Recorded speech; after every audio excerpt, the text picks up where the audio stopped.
Before this hearing even begins, things have already gone completely off the rails. This case started as something incredibly minor, a simple traffic citation. But instead of showing up, sitting down at the defense table, and letting the trial move forward, the defendant chose a very different path, according to the judge. He refused to approach the court, claimed the judge had no jurisdiction, and then literally walked out of the courtroom.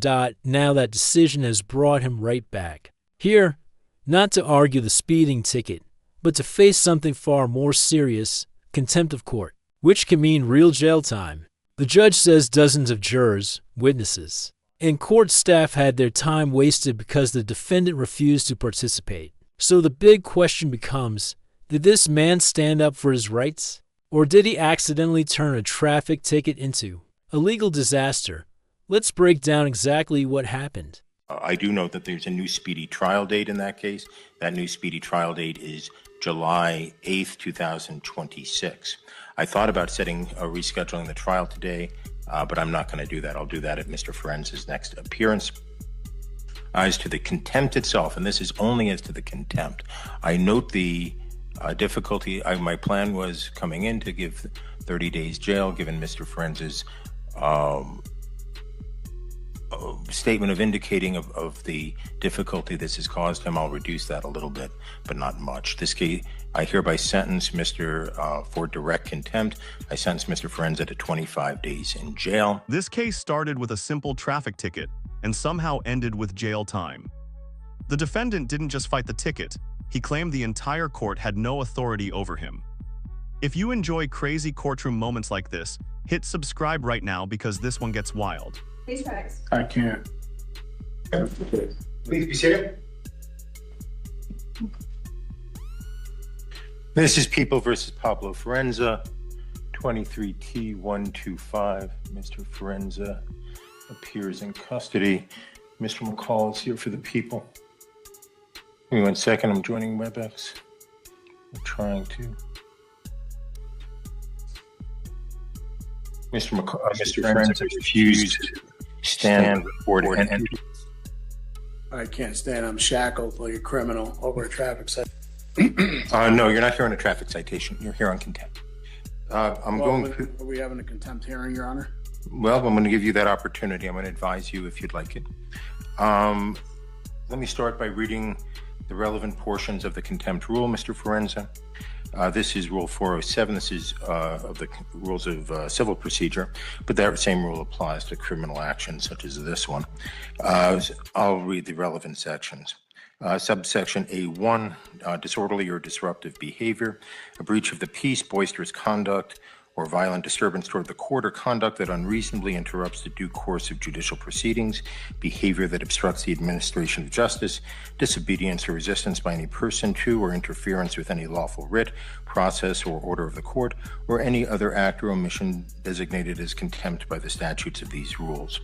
This will be direct contempt, and I will cover that in a second, but the rule is direct contempt is contempt that the court has seen or heard and is so extreme that no warning is necessary, or that has been repeated despite the court's warning to desist.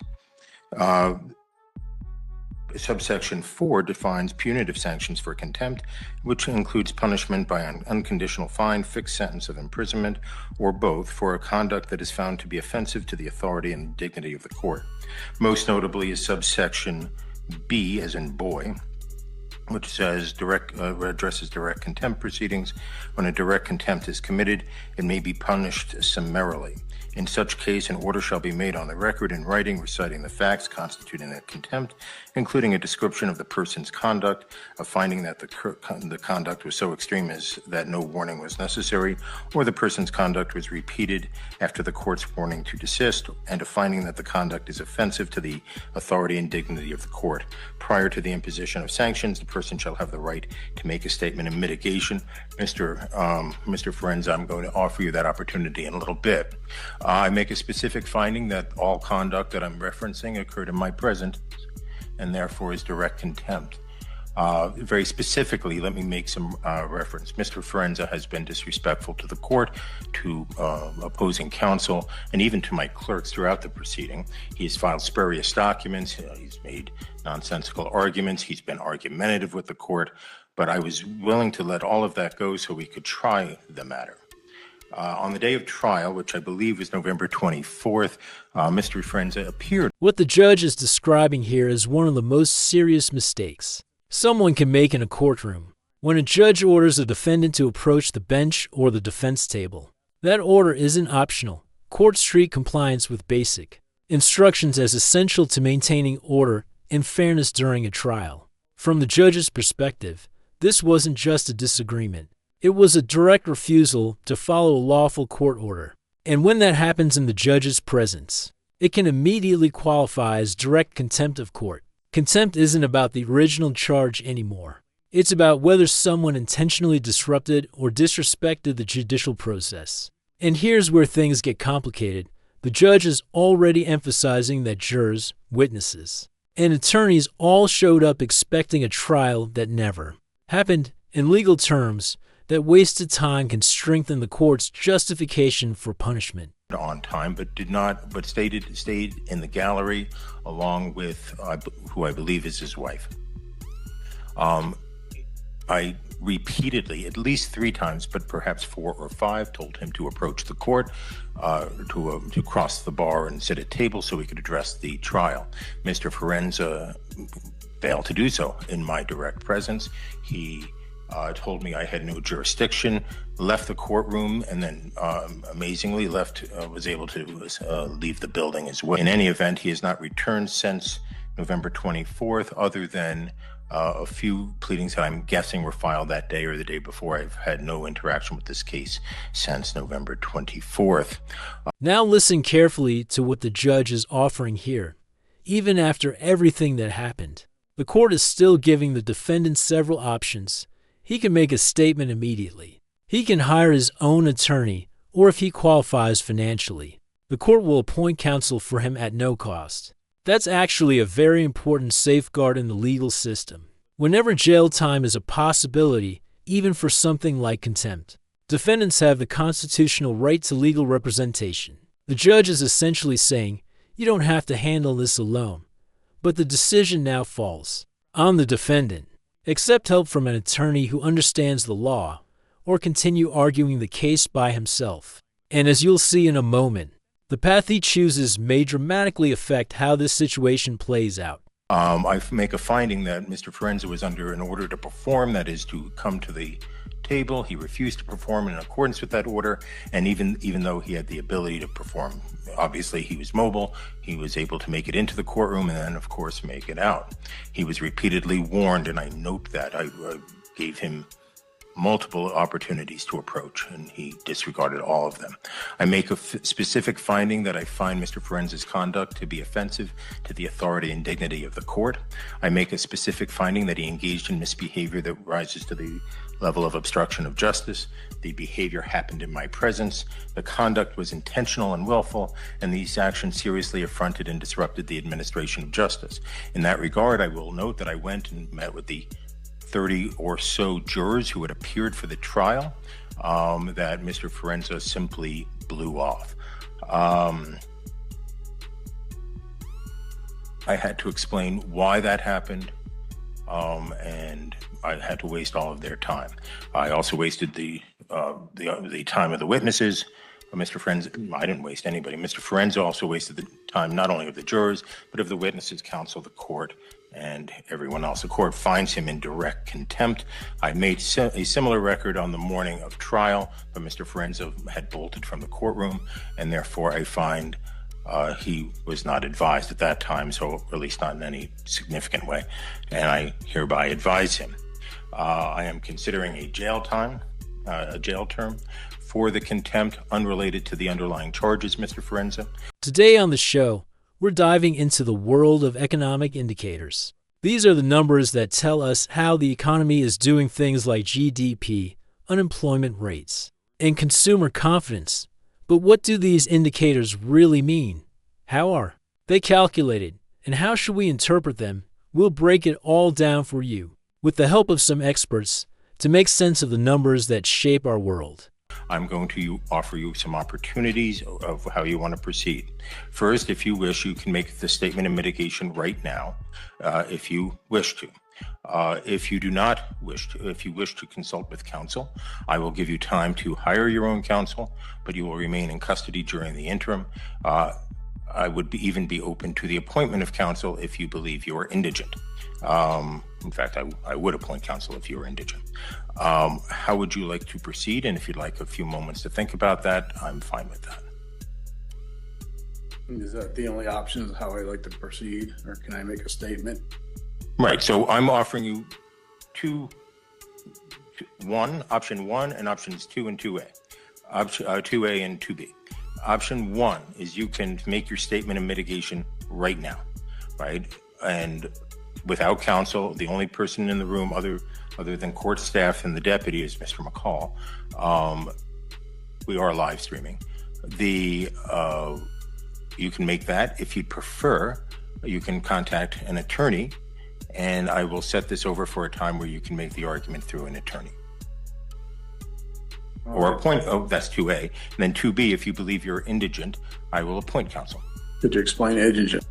I'm sorry. You meet the guidelines, you're in custody, and so I can appoint alternate defense counsel to represent you in the contempt proceeding if you are indigent. The actual language is in Supreme Court guidance, which says Colorado, I'll just read it to you. Colorado Rules of Civil Procedure 107 and 407 provide for the appointment of counsel to an indigent person cited for contempt where a jail sentence is contemplated.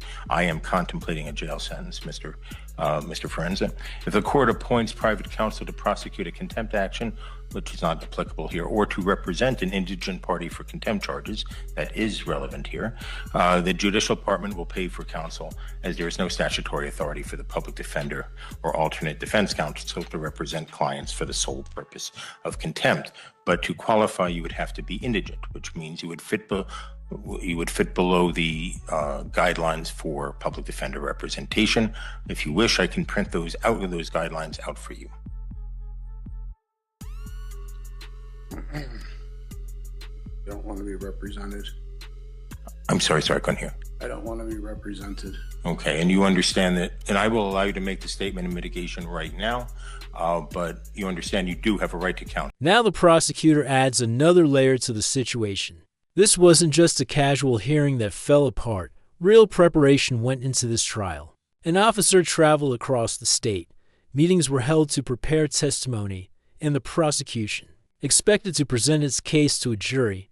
And here's the surprising part. Even after all of this, the prosecution says they were still willing to negotiate a plea deal on the traffic citation itself. That means the original issue, the speeding violation, might have been resolved with something as simple as a reduced charge or a fine. But because the trial collapsed, the focus has shifted entirely to the defendant's conduct toward the court. Ironically, the contempt charge may now carry more serious consequences than the original speeding ticket ever would have. The only way to look at it is I never got a fair trial walking into this. He failed to prove jurisdiction, sworn affidavit. The courts failed, personal, subject, territorial. I moved it to federal. I even had documents which I sent. It was ignored. Everything gets ignored. I'm just, I guess I'll just let you beat me up, throw me in jail, get it over with, because you can't keep me the rest of my life. And then, I'll deal with the consequences and things later. I mean, that's where I'm at. Okay. It's not right over a traffic citation where all I did is I came here in good faith to resolve the matter, and it was just, I could get nothing.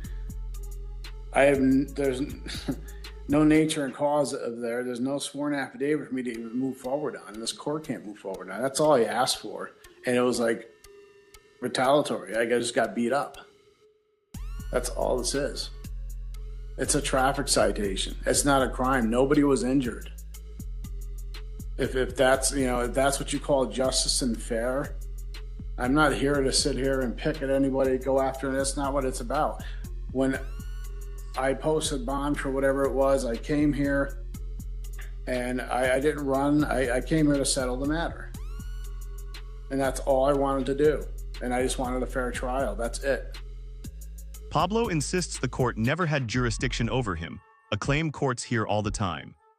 But walking out of trial doesn't prove a legal point. It usually makes things much worse. Did he stand up for his rights, or just turn a ticket into a bigger disaster? But you get in my shoes, and how does it feel when you're just getting beat up and the judge you feel is being biased in the case? I mean, what do we... What else, Mr. Forensic? Nothing else. Mr. McCall, I should have asked. At this point, the defendant tries to explain his mindset. He insists he came to court in good faith and simply wanted the matter resolved fairly. He says he felt ignored, overwhelmed, and even scared by the legal process, and moments like this show something important about courtroom conflicts. Sometimes what looks like defiance from the judge's perspective can feel like desperation from the defendant's side. But legally speaking, courts focus less on how someone felt and more on whether they followed lawful orders. Walking out of a courtroom, especially during trial, almost always makes things worse. And now the judge has to decide whether this behavior deserves punishment, and if so, how severe that punishment should be. Do this before I move to. Is there anything that people want to say on this? Your Honor, the people spent a good amount of time preparing for this trial. We actually brought the officer from across the state, met with him on the weekend beforehand to prepare for the trial. Officer Carnes was kindly enough, like I said, to drive on his own accord and his own expense to be here. He said he would come back for a retrial. He would request to be flown back, just given the type of the weather that it would be probably when it would be done. The people are still open to a plea agreement in this case for the traffic citations. We understand Mr. Forenza's stance as a sovereign citizen of what law he feels applies, but Your Honor, we believe that the traffic laws of Colorado apply in this case. We are more than willing to negotiate a plea agreement to this day. But at this point, Your Honor, that's where the people are, Your Honor. We didn't anticipate any jail in this case. We didn't anticipate anything but to paying the penalties for speeding 25 to 39 over on the Riverside Parkway back in 2023, and the failure license.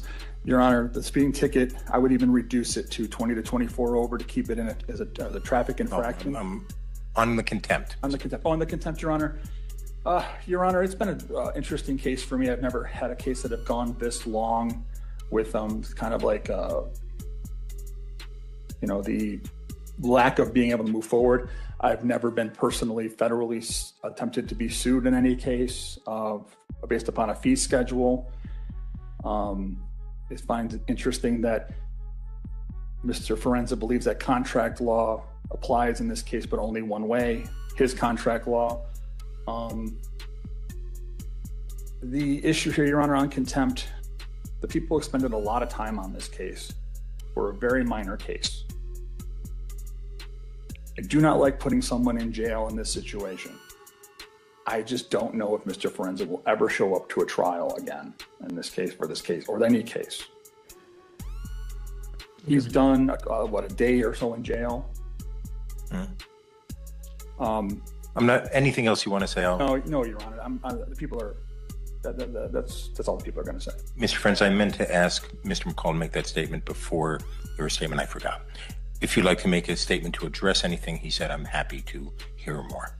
Yes, I mean, I'm just objecting. I did, like I said, I came in good faith to settle the matter, and I tried. So it's not like I'm gonna skip down to that. That's not what it was, because if I did that, I would skip down. Now, I didn't do that.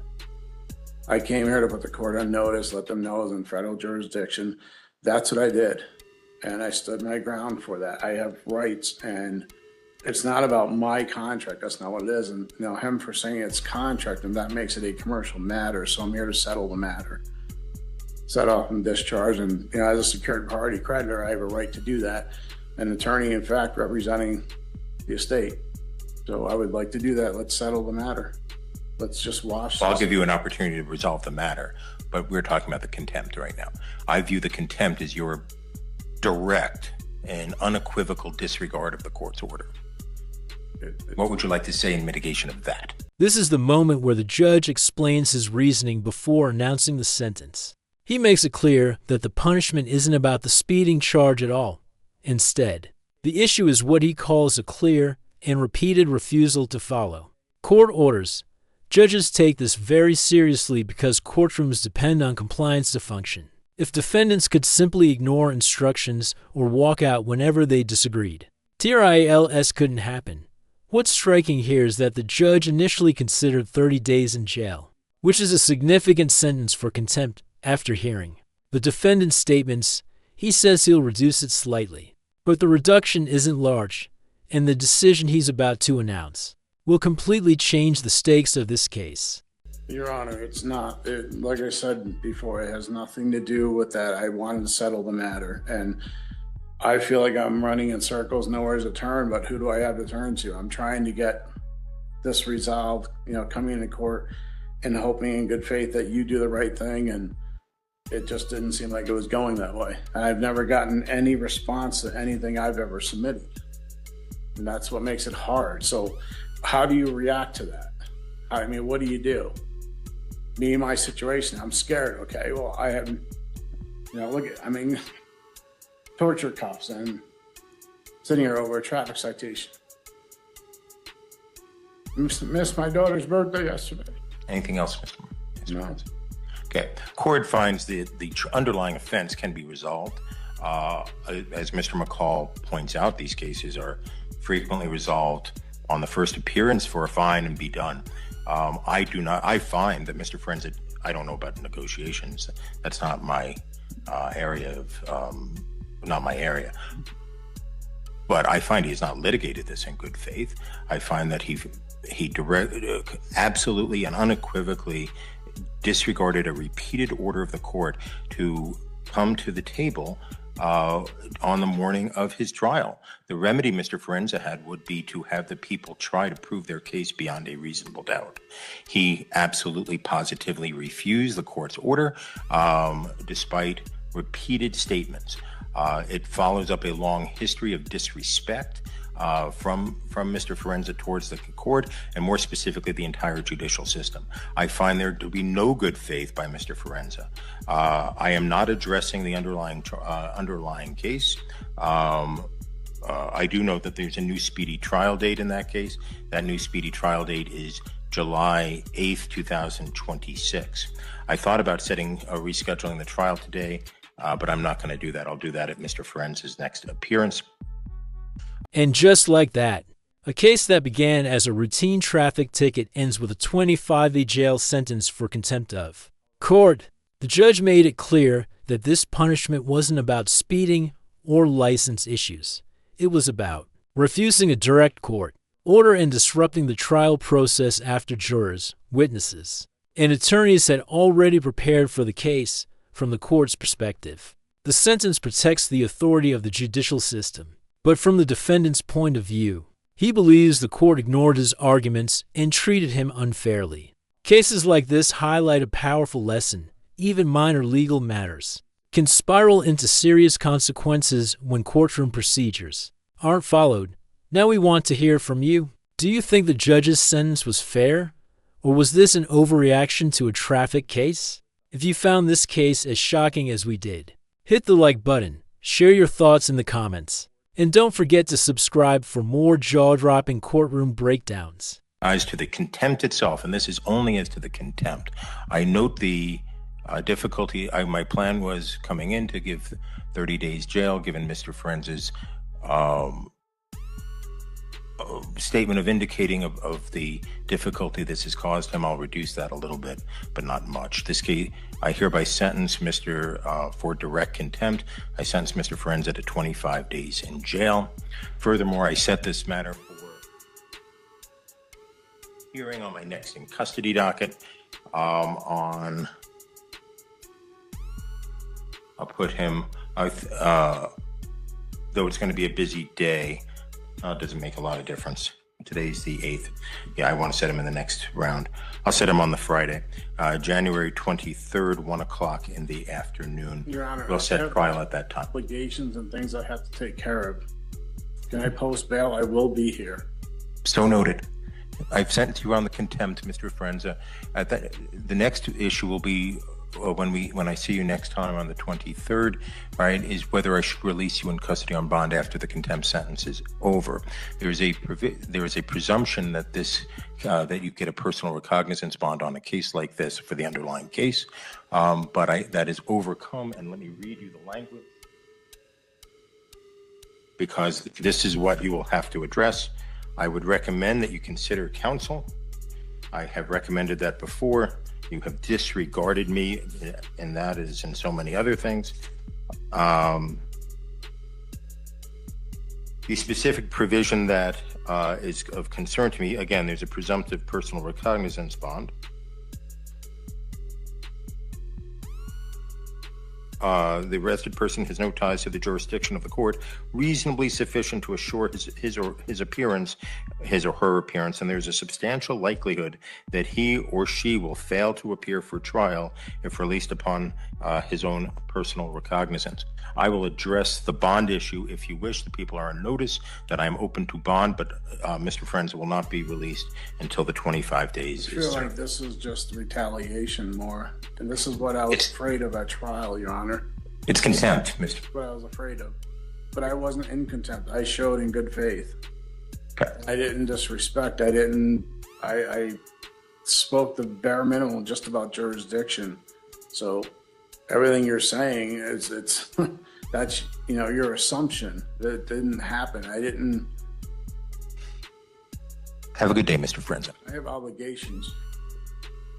Okay, you'll be able to address them upon release. Thank you. How am I gonna do that here? I have obligations on the outside that I have to do. Right.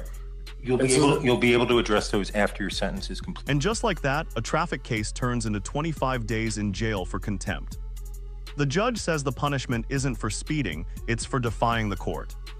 Was the sentence fair? Comment below, like the video, and subscribe for more courtroom breakdowns.